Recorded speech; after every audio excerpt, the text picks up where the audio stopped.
So just a couple of last concepts before we hop into the anatomy. And one thing I want to start with looking at is we talked about this balance of both tone and flexibility within each muscle itself, that balance of that yin and yang. We talked about the trampoline balance of tension around the joint from front to back and side to side. Now, I want to just give you one last layer of kind of awareness there that you can think about in relation to this kind of sense of balance in the joint, and that's within the superficial and deep muscles. And I want you to think of this as like a general concept, but what we're going to do is think about really in pretty much all the major joints of the body, and really any part of the body, there are potentially layers of musculature. A superficial layer that's generally much bigger, usually a lot more powerful, things like the deltoid that we can look at and see and palpate, versus maybe the rotator cuff muscles that are a little deeper and more specific to actually put our finger on, though we will palpate those a little bit as well. We see these really kind of more massive superficial muscles, and to a majority of the muscles that are deeper, these much smaller, more intrinsic muscles of the deeper layer of the joint.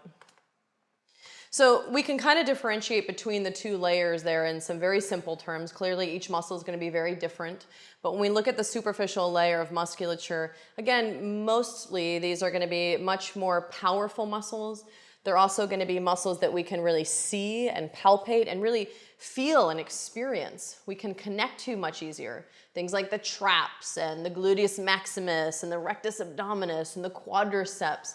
These large, powerful muscles that are lying kind of right underneath the skin, more superficial to the surface of the body, which are going to be considered more of our prime movers, meaning that these muscles are much more massive, much more powerful, and they're going to be the primary muscles that create a lot of the visible movement we see, the really powerful movements that make large movements that we see and we can visualize.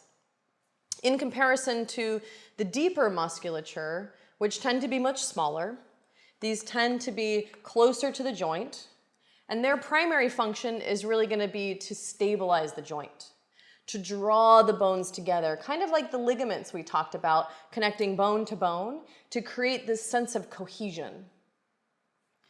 So I like to think of this as a really easy analogy that hopefully makes this clear for you in your head.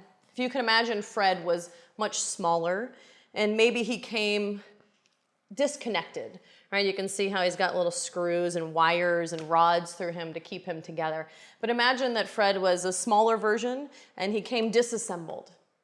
If I wanted to get Fred from here to maybe 200 yards that way, what I would need to do is grab a hold of the bones and throw him potentially across the room.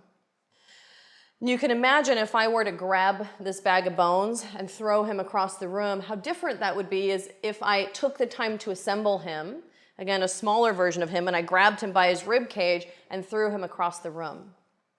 And it's the same with our muscles. There's this sense of cohesion, this cohesiveness to the stabilizing smaller, deeper muscles that is a precursor to our efficient movement. So as I'm able to create stability in these smaller, deeper muscles, it allows my superficial muscles to be more efficient in the way that they fire and move me through space. With that knowledge, too, it's really important to understand that one is no better than the other. However, we tend to connect more easily to the superficial muscles. Most of us can feel them and palpate them and really experience them. So it's a lot harder for those muscles to really become disconnected from us.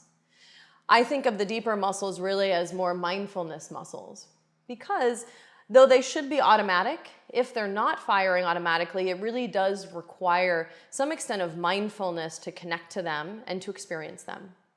They are much more subtle, but just like throwing Fred across the room, I'm going to be much more efficient when there's some cohesiveness and connectedness. If the skeleton is assembled, I can throw him easily across the room than if I pick up a bag of bones and try and throw him across the room would be much harder.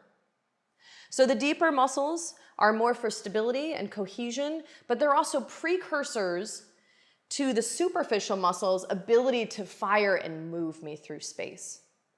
So it's this balance, again, that we come back to, not just within one muscle, this balance of tension and flexibility, not just around the trampoline system of the front and back and top and bottom of a joint, but also between the superficial and the deep muscles working together to create stability.